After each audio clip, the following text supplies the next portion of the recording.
쫙 가서, 쫙 가서, 쫙 가서, 쫙 가서. 보고 있거든. 이거 있잖아. 미리 왼쪽에서 두 번째 코스가 지났다. 아니, 저는 먹는 것만 먹어요.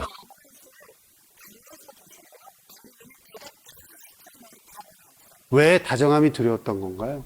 이별의 전조? 성실감? 이런 거 아니야? 고용 감독이 나한테 다정하게 대하면 내가 무서울 거 아니야. 다정하고 좋은 추억이 많다는 건 이별했을 때 그 같은 질감으로 고통스러울 걸 알기 때문에 그게 들어온 거 아닐까요? 사랑이 크면 상실이나 상처도 큰 거잖아요. 성질이 나가지고 여기 있는 술 제가 다 먹어보겠습니다 했거든. 10잔 먹고 나니까 야 저것도 먹어봐. 저 고구마 베이스 뭐 그래 내가 30잔을 먹었어. 그 사장님이 나와가지고 이 가게가 생긴 일에 가장 많은 술을 드리고 근데 참 이상하게 우리나라 요즘 특히 젊은이들 거리에 가보면은 그냥 거의 안고 거의 하나가 선물인데 일본은 좀 그런 게 드는 것 같고 잘 못 보는 것 같아요. 맞아요.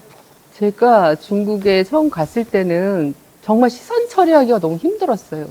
왜냐하면 그냥 조금 뭐 나무가 한 그루 있다 하면 그 뒤에서 남녀가 부둥켜 안고 막 쪽쪽 소리가 나고 중국은 그랬거든요. 그래서 대학 캠퍼스를 걸을 때도 그냥 괜히 으슥한 데 가면 정말 미안한 일이 되게 많았는데 아주 특징적인 게 일본은 그렇게 남녀 사이에서 뭐 서로 먹여준다든가 밥을 먹는데 이런 풍경이 조금 희귀한 것 같아요. 부부가 이불을 따로 쓰는 그런 연하인가요? 연인들 사이에서도 그렇게 그런 모습은 잘 안 보이는 것 같아요. 그 길거리에서 연애하는 남녀 모습 최근에 보셨어요?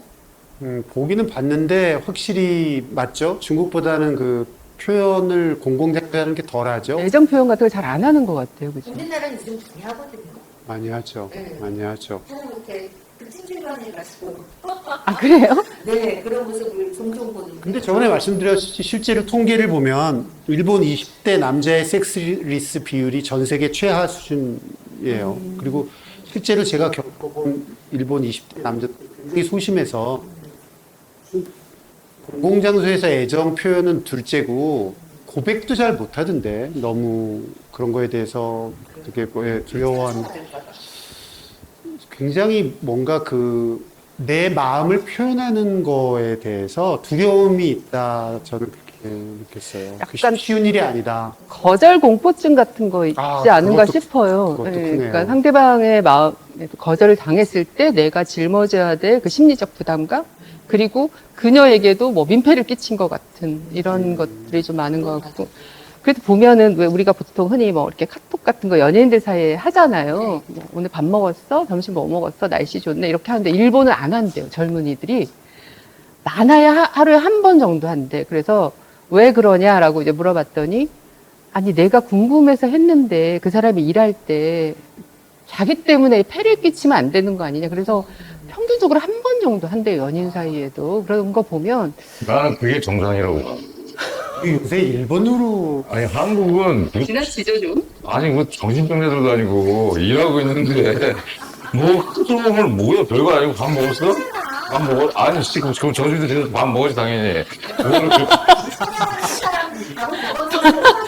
그거 내가 한국의 병적인 문화잖아. 나 그래서 학생들이 영화 만드는 것도 보면은 요즘은 그런 영화 만드는 애들이 없어.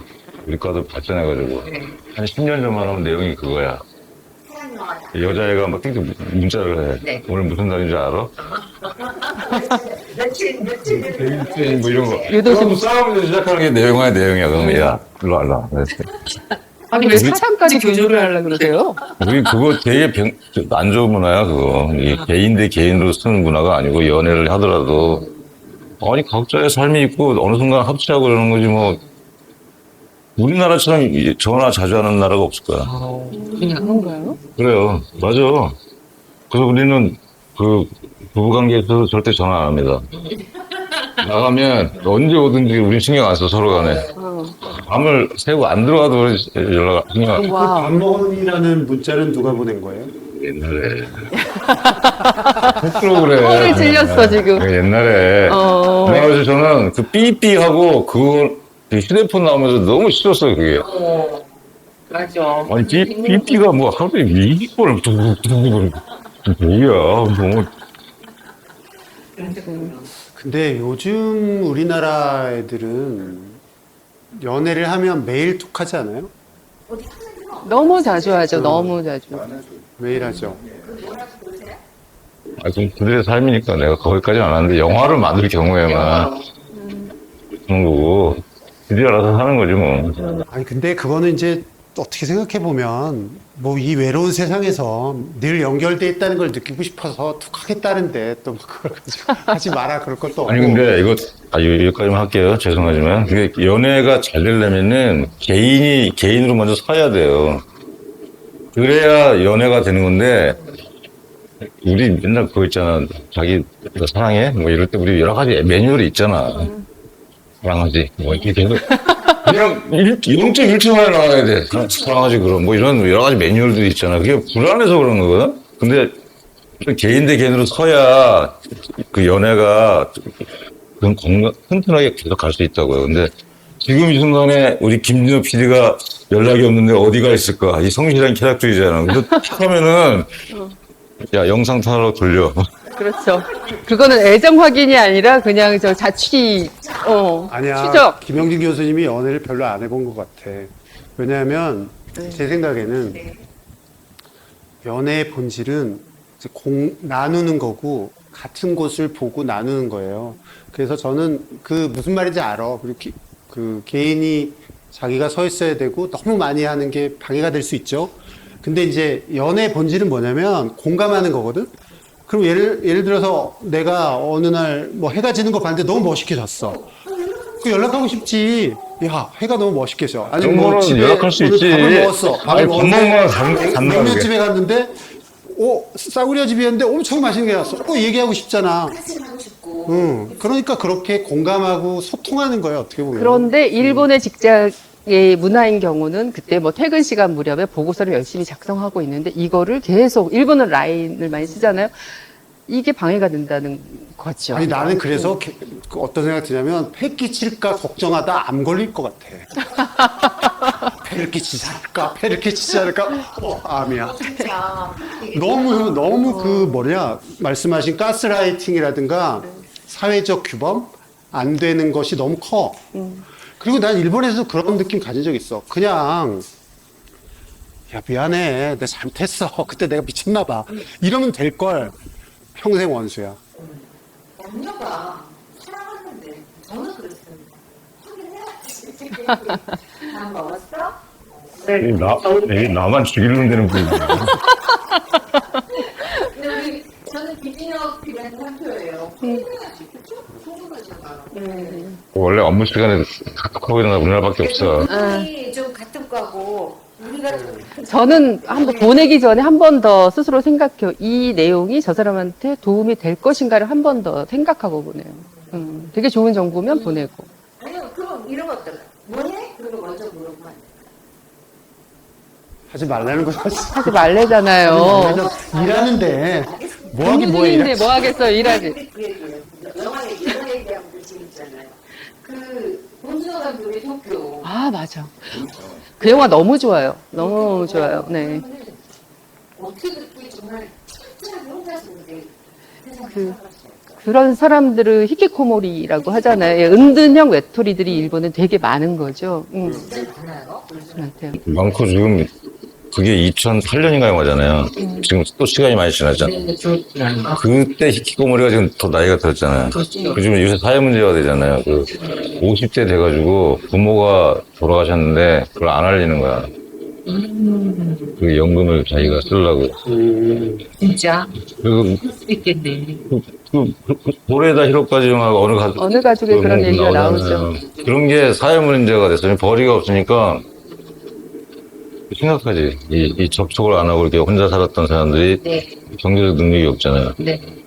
부모가 죽어도 안 알리는 거야. 또 사회에 나가는 거에 대한 두려움이 있기 때문에 내가 경제력이 없잖아요. 내가 살아갈 수 있는 방법은 이 방법인 거죠. 저는 그 영화에서 제가 그 교수님 앞에서 주름 잡는 것 같지만 그 영화 강의를 할 때 항상 그 본인만의 영화 언어가 있어야 된다. 이 은둔형 외톨이를 너의 영상 언어로 한번 표현해 봐라 하면서 정답으로 보여주는 영화가 이 영화예요. 거기에서 이제 그 은둔형 외톨이를 봉준호 감독이 이렇게 영상으로 딱 한 장면으로 보여주거든요. 그게 그 주인공은 11년 동안 집 밖에 안 나간 사람이에요. 근데 같은 그 브랜드의 피자 상자가 잘 있죠. 벽 전체, 보셨군요. 줄 하나 틀리지 않고 쫙 돼 있는 그 모습이 굉장히 그 압도적인 그랬던 생각이 근데 정반대 케이스도 있어요. 현실에서는 전혀 정리 안 하는 애들. 정리 안 해도 뭐 쓰레기로 넘쳐나는 애들. 그런데 이제 거꾸로 한 거지, 이렇게. 근데 그 영화 보면은 그 감독이 설국열 샷 찍기 전에 약간 뭐라지? 몸 푼다고 해야 되나? 이런 느낌, 외국 스태프들하고 해도 되는구나. 이런 걸 확인한 부분도 있었고, 그 영화 보면은 영화 감독은 확실히 그 움직임을 잘 찍어야 되는데, 이 은둔형으로 살지만 그 삶에도 굉장한 움직임이 있거든요. 그렇죠. 그 움직임 연출을 굉장히 잘해요. 너무 잘했어. 근데 이제 거기에 기진이라는 그 외부의 움직임이 가해지면서 네. 이 마음의 어떤 움직임이 약간 맨 마지막 점에 오글거리긴 하는데 그 러브 딱 찍잖아. 그건 나 진짜 그런 걸 참을 수가 없는데 그런 거는 참 연출을 잘했어. 그 산다는 게 결국은 가만히 있는 것 같지만 계속 움직이는 거거든. 꼼지락꼼지락해도 그 감각을 잘 포착했어요. 그 영화가.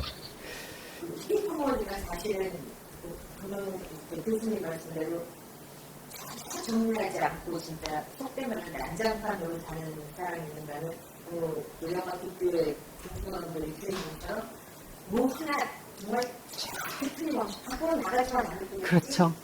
그 정리정돈의 그야말로 대화를 네. 근데 그 영화는 약간 이제 이제 극단적인 희귀꼬물의 모습을 보여준 거지만 저는 그 영화 보면서 환상의 빛이라는 소설이 있어요.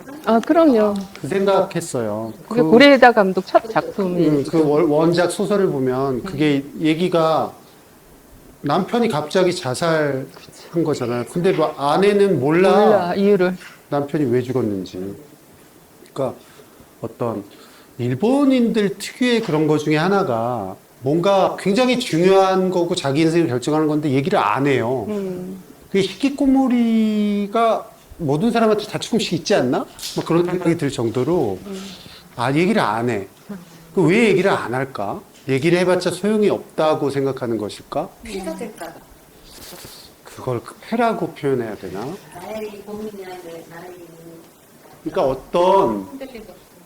서양 애들이 일본을 좋아하는 거에 난 그런 것도 있다고 봐요. 그러니까 서양 정신의 원형에는 절대 고독 같은 게 있거든요.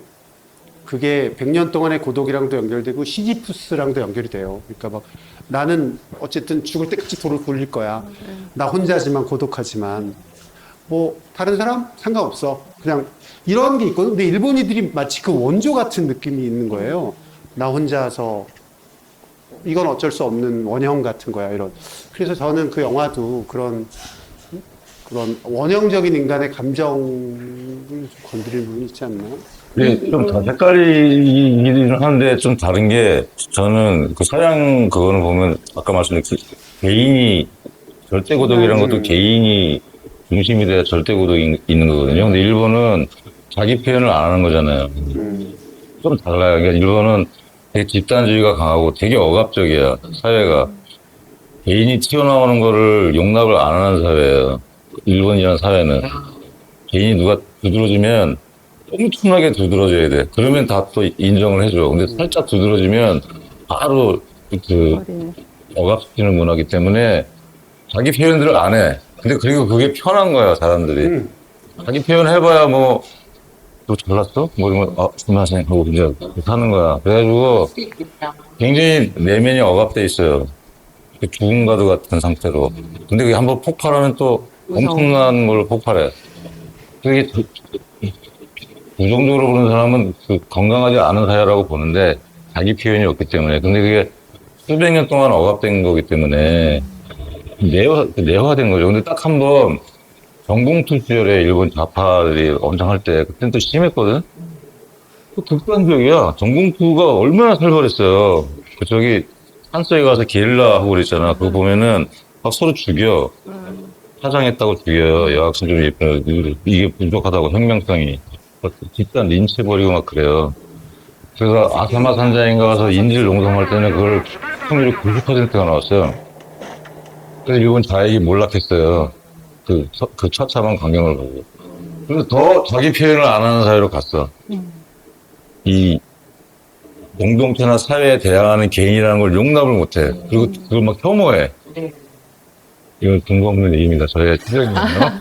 또 너무 진지하게 드시니까 막 찡찡대니까. 왜 뭐? 가능성이 있는 얘기고. 그쵸, 그런 얘기를 들으면서 네, 우리나라하고 확실히 정말 가까운 나라는 얘기고 그렇게 다른 역사와 또 다른 생활이 현실적으로 보고 있을 근데 제 생각에는 그 일본이 이제 그런 고독 외로움의 세계화의 선두주자고 우리도 따라가는 것 같아요. 네, 그래서 아까 교수님 말씀하신 그게 이제 지금까지의 견해였는데 요즘에는 어떤 상태로 변화되고 있다는 생각이 드냐면 그냥 관계 맺는 게 불편해. 뭐 억압이고 사유가 다 필요 없고 그냥 개인 차원에서 보면 관계 맺는 게 불편해. 우리나라 젊은 애들도 그래요, 요새. 그냥 핸드폰 보고 혼자서 있는 게 편하지 관계를 맺는다는 것 자체가 큰 부담이거든요. 그래서 그런 트렌드가 일본이 선두주자인 것 같은 그런 느낌이 들 때가 있어요. 그러니까, 왜그 도시생활 연구 1인자라고 아, 네네.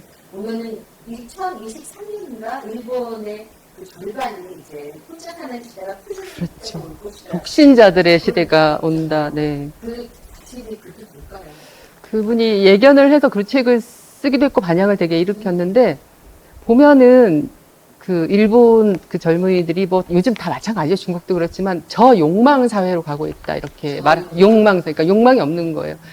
왜 집을 사야 돼? 왜 자동차가 있어야 돼? 뭐 이런 거기 때문에 왜 결혼을 해야 돼? 그러다 보니까 아무것도 꿈꾸지 않는 거죠. 그러다 보면 충분히 저는 독신자들이 절반 이상 될 거라고 생각이 들어요. 지금 히키코모리들이 지금 40, 50대거든요. 이미 갔고, 근데 계속 지금 젊은이들이 답습하고 있잖아요. 똑같이. 또 이것도 있어.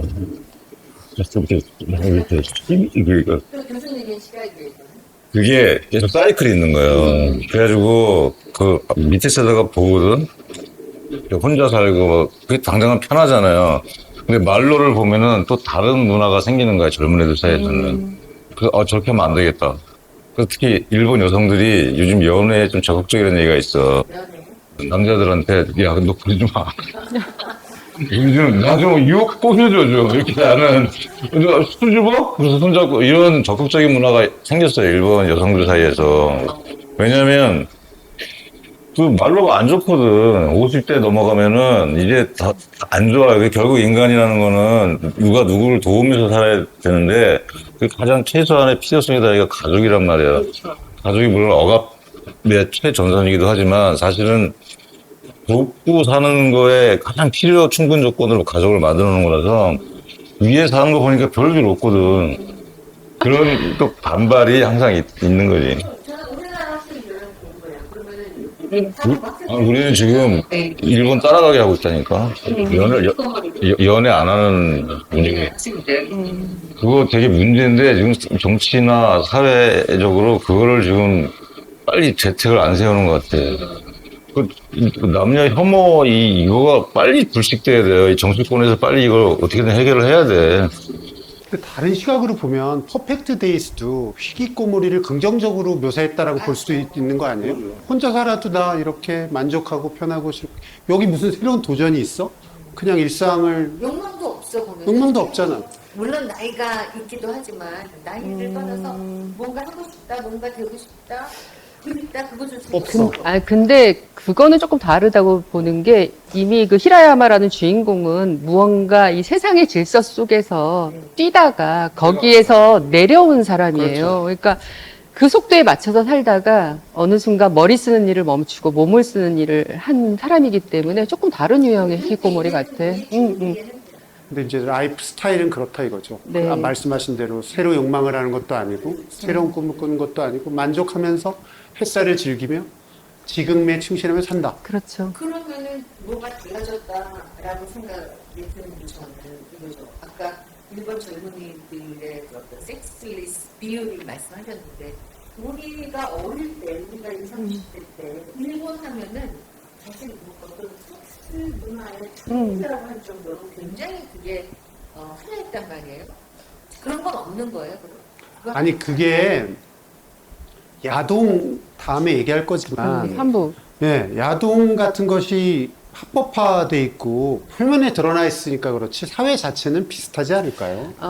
최근에 끝까진 보지 못했는데 넷플릭스에 보면 미래 수업인가 뭐 그런 게 있어요. 거기 보면은 이제 여성과 남성이 둘이 연애하는 이야기야. 근데 연애의 방법을 가르쳐 줘요. 그러니까 뭐 이때는 둘이서 손을 잡는다.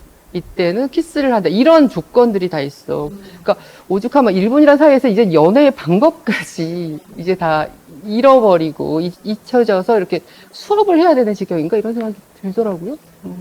그게 되게 인기가 있대요. 저는 아주 근본적으로는 저 어렸을 때 그런 감성이 있었거든요. 나 고아였으면 좋겠어. 왜냐하면 부모가 나한테 기대를 하는 게 너무 싫은 거예요. 그냥 왜 이런 부담을 내가 느껴야 되지? 나 그냥 엄마 아버지 없으면 좋겠어. 이런 생각 해본 적 있어요. 젊었을 때 20대 때. 그런 면에서 쟤네를 보면 이해도 될 것 같아. 뭐 내가 이렇게 관계를 맺으면서 뭐 꼭 그래야 돼? 그냥 내가 먹고 싶은 거 먹고, 오늘 우리 먹는 얘기에서 여기까지 왔는데 내가 먹고 싶은 거 혼자 와서 먹고 뭐 일하고 싶은 거 하고 즐길 수 있는 거 즐기지. 내가 왜 굳이 그 피곤한 관계에 모든 거를 쏟아야 돼? 뭐 결혼도 그렇고, 결혼도 사실은 복합적 관계잖아요. 뭐 성도 들어가 있고 그 시댁과의 관계부터 뭐 다 들어가는 거잖아요. 이런 관계를 내가 부담스럽게 가져야 돼? 그냥 혼자서 편하게 나는 살다 죽을래? 그러니까 김 교수님 얘기처럼 사실은 그 세대들이 전 세대를 보고 학습하는 효과가 있단 말이에요. 그러니까 그렇죠. 지금 히키코모리의 바로 전 세대가 일본에서는 단카이 세대라 그래서 가장 인구가 폭발해. 우리나라 58년생들처럼 48년생이 맞아, 단카인데 이게 덩어리라는 뜻이거든요. 그래프를 그리면 너무 인구가 많은데 여기 덩어리야. 이게 단카이 세대인데 그 세대들의 특징이 뭐냐면 성실히 일하고 맞아. 뭐 부동산을 사고 그래서 평생 집의 노예로 살고 근데 이 세대들이 본 거예요. 내 부모들 세대가 저렇게 열심히 살았는데 행복하지 않구나. 그렇다면 맞아, 맞아. 굳이 우리가 저걸 욕망해야 할까라는 그런 생각이 있을 것 같아요. 그걸 첨언하면 우리나라랑 너무 비슷해. 가서 보면 진짜 시부모 모시는 사람들도 있잖아요. 그렇죠. 그리고 가정주부들은 자기 인생 되게 희생해. 예, 자기 인생 희생하고. 그러니까 너무 비슷하고 아까 말한 대로 행복해 보이지 않는 거 엄마 아빠가 아빠는 맨날 회사 다니면서 밖에서 나돌죠. 엄마는 집에서 공부하죠. 그렇지. 그러니까 내가 굳이 이런 똑같은 전철을 밟아야 돼? 이렇게 생각할 수 있을 것 같아요. 집을 그렇게 한평생 집의 노예로 살았지만 나중에 자식들 간에 이 집 놓고 싸움이나 해. 이러니까 의미 없는 게 되는 거죠. 이게 그 80년대 역분사 가족이라는 영화 있어요. 이시토고라는 감독이. 그 영화가 말씀하신 단카이 세대 가정의 전형적인 모습이에요. 아버지는 계속 일하느라고 회사형 인간이고 입시를 하는데 이거 있잖아. 단발에 뭐 이거 하고 애가 돌기 시작해 서서히 그 아이들이 돌기 시작해 나중에 집이 파괴되는 얘기거든요. 그 당시에는 흥행이 엄청 됐는데 그 이시토고라는 감독이 나중에 그 영화 만든 걸 후회했어요. 한 20년이나. 그 영화 얘기하고 싶지 않다. 그 이름도 바꿨어. 그 일본 사회가 또 완전히 변해요. 그 단카이 세대 그때 일본이 아니고 입시 경쟁이라는 건 이제 없어졌어요. 일본은. 그래. 없어요. 다 포기했어. 그때만 해도 뭘 향해서 가야 된다라는 목표가 있었는데 지금은 없어요, 애들이. 그래서 그냥 놀아요, 중고등학교 애들이. 그래서 학력이 최저래. 그리고 엘리트만 가는 거야. 도쿄대나 이런 그런 애들만 공부하고 우리는 수도권이라도 가려고 엄청 학원비 쓰고 그러잖아. 일본은 우리도 내가 볼 땐 10년 있으면 바로 일본처럼 되는 거야. 그럴 것 같아요.